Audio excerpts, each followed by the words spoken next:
दोस्तों, क्या आपने कभी सोचा है कि एक सरकार रात के अंधेरे में गिर सकती है? सोचो, काठमांडू सितंबर 2025 की एक आंधी वाली रात में सायरन बज रही है, हवा में धुआं ही धुआं है और सड़कों पर स्कूल यूनिफॉर्म पहने हुए टीनेजर गुस्से में चिल्ला रहे हैं। पार्लियामेंट बिल्डिंग की आगे आग की भयानक लपेटें हैं। ये वही नेपाल है जो शांति का देश कहलाता था। कांतिपुर न्यूज लिखता है, कर्फ्यू तोड़ दिया गया, आर्मी को बुलाया गया, पार्लियामेंट जल गया, मिनिस्टर भी भाग गए। एक ऐसे वक्त में जब स्कूल के बच्चे अथॉरिटी की दहलीज तोड़ रहे हैं। आखिर इसका असल वजह क्या है? आखिर नेपाल में इतना बड़ा धमाका हुआ कैसे? सारे सवालों का जवाब आपको मिलेगा। वेल दोस्तों, मैं हूं विवेक और अगर आप पहली बार हमारे चैनल पर आए हैं तो सब्सक्राइब कर लीजिए। सिर्फ 4 दिन पहले नेपाल की सरकार ने 26 सोशल मीडिया प्लेटफॉर्म को बैन कर दिया, जिसमें Facebook, Instagram, YouTube, WhatsApp, Twitter ऐसे बहुत सारे एप्लीकेशन थे और सडनली सब कुछ बंद हो जाता है। सोचो जरा, जब आधे लोग इंटरनेट कनेक्शन पे अपना आजीविका, फैमिली, न्यूज, प्यार और रेवेलियन चलाते हैं तो ये सब चीज एकदम से बंद हो जाता है। मिनिस्टर रमेश लेखक ने कहा था, हमें कंट्रोल चाहिए था पीस के लिए, लेकिन क्या मिलियंस को चुप करना शांति लाता है या फिर एक और बड़ी आग लगाता है? बाहर की दुनिया के मीडिया ने नेपाल के इस बैन को चाइना के ग्रेट फायर वॉल से कंपेयर किया है, लेकिन बशर्ते यहाँ पर कोई ऑप्शन नहीं दिया गया। मात्र एक दिन में VPN के डाउनलोड तेजी से बढ़ गए। जेन जेड के ग्रुप नई तकनीक ढूंढने लगे डिजिटल वॉल तोड़ने के लिए, तो सरकार हेट स्पीच से डर गई या फिर वायरल हैशटैग जेन जेड मोर देन अ हैशटैग। आखिर ये प्रोटेस्ट कर कौन रहा है? नेपाल की आधी पॉपुलेशन 25 साल से कम की है, मतलब पूरे साउथ एशिया की सबसे बड़ी जेन जेड पॉपुलेशन है। ये कोई रेडिकल नहीं है, ये है स्टूडेंट्स, जॉब सीकर्स और वो हैं जो फैमिली को अवार्ड सपोर्ट करते हैं। श्री गुरुंग मात्र एक 18 साल का स्टूडेंट CNN से कहती है, हमारा पूरा दिन स्कॉलरशिप और जॉब के लिए स्ट्रगल और पूरी फैमिली के लिए निकलता है, लेकिन जेन जेड देख रहा है कि लीडर के बच्चे लग्जरी कार और फॉरेन वैकेशन फ्लॉन्ट्स करते हैं, जबकि एवरेज नेपाली की इनकम मात्र $1400 है पूरे साल की। एक स्टूडेंट यूनियन के लीडर का कहना है, अब या तो आवाज उठा लो, नहीं तो तुम्हारा फ्यूचर भी कोई और लेके जाएगा। सोचो कितनी देर तक एक देश सरवाइव कर सकता है जब उसके यंग लोग खुद को अकेला महसूस करते हैं। 8 सितंबर की सुबह सड़कें जाम हो गई, NGOs रैली ऑर्गेनाइज कर रही है, हजारों लोग आवाज कर रहे हैं, बस उनका एक ही नारा है, नो मोर लाइज, नो मोर बैन। सबसे बड़ा सवाल ये है, जब प्रोटेस्ट शांत था तो पुलिस ने डायलॉग की जगह गोलियां क्यों चलाई? शाम ढलने का समय, 19 लोगों की मौत और 300 से ज्यादा लोग घायल हो चुके थे। अगर सरकारी रिस्पॉन्स ये है तो क्या जेन जेड का गुस्सा अब सिर्फ सोशल मीडिया से ज्यादा है? क्या यही डेमोक्रेसी का असली चेहरा है? पहली बार फायर के बाद सिटी टोटली स्पाइरल हो गई कि government buildings, police station, politician के घर तक जलाए गए। एक्स PM खनाल की वाइफ जलते हुई हाउस में फंसकर मर गई। हिल्टन होटल और सुप्रीम कोर्ट भी इस फायर की लपेट में आ गया। पार्लियामेंट की सारी खिड़कियां टूट गई और सारे ऑफिस लूट लिए गए। मिनिस्टर रिजाइन कर दी। आर्मी पॉलिटिशियन को टनल से निकाल रही है। एल जजीरा का एक रिपोर्टर लिखता है, जहां आगे कोई भी सरकार इग्नोर नहीं कर सकती। रात बढ़ती गई और प्रोटेस्ट भी बढ़ता गया। डमी पॉलिटिशियन नहीं रहे, प्रेसेंस अटैक हुए,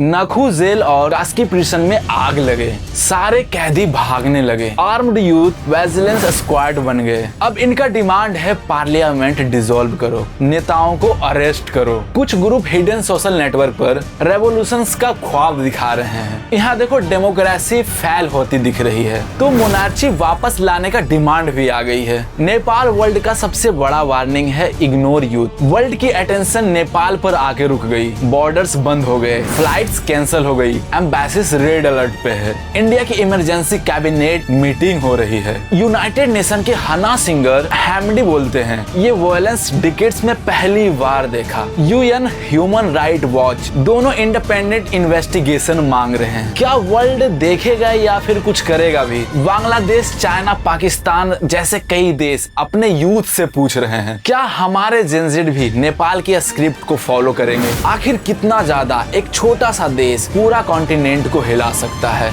7 दिन तक प्रोटेस्ट एक नई शेप ले चुका है। यूथ ऑर्गेनाइज्ड तरीके से सिस्टेमिक चेंज का डिमांड करते हैं। ऑनलाइन पोल में सबसे ज्यादा वोट कोट, सुशीला कर्की को इंटरीज में पीएम बनाने के आए हैं। वर्कर्स ग्रुप नारा लगाते हैं, स्टेट को डिसआर्म करो, रियल डेमोक्रेसी लाना है तो लोगों के हाथ में पावर दो। ये सच्ची डेमोक्रेसी का स्टेप है या फिर एक और अनसर्टेनिटी? रॉयटर्स इंटरव्यू में यूथ लीडर का कहना है, हम रॉयटर्स नहीं फेलुअर हैं। अब हर घंटे डिसीजन हो रहा है। अब आर्मी पैसेंस दिखाए या एस्केलेट करे? क्या ये आखिरी करप्ट गवर्नमेंट होगी या अनरेस्ट अब एंडलेस हो जाएगी? देखो, प्रोटेस्ट सिर्फ पॉलिटिशियन नहीं है, ये चीज ऑर्डिनरी जिंदगी को भी हिला देता है। कर्फ्यू की वजह से डेली वेक कट, फैमिलीज जो अब्रॉड हैं, मनी ट्रांसफर और सेल्स सब डिसरप्ट हो गए। स्मॉल बिजनेस जो सोशल मीडिया पर डिपेंडेंट थे वो पूरी तरह से कोलैप्स कर गए, मतलब बंद हो गए। एक्स टैक्सी ड्राइवर गीता राय NY टाइम्स को बताती है, मेरा बेटा प्रोटेस्ट ज्वाइन कर रहा है, मैं खुश हूँ या डर सकती हूँ मुझे कुछ भी नहीं पता। क्या आम नेपाली को आगे रास्ते दिख रहे हैं? क्या कोई गवर्नमेंट ऐसे में सरवाइव कर सकती है जब लोग वायलेंस और साइलेंस दोनों के बीच फेज हो? प्राइम मिनिस्टर रिजाइन कर चुके हैं और अब ये आर्मी कंट्रोल में है। सोशल मीडिया बैन हटा दिया गया,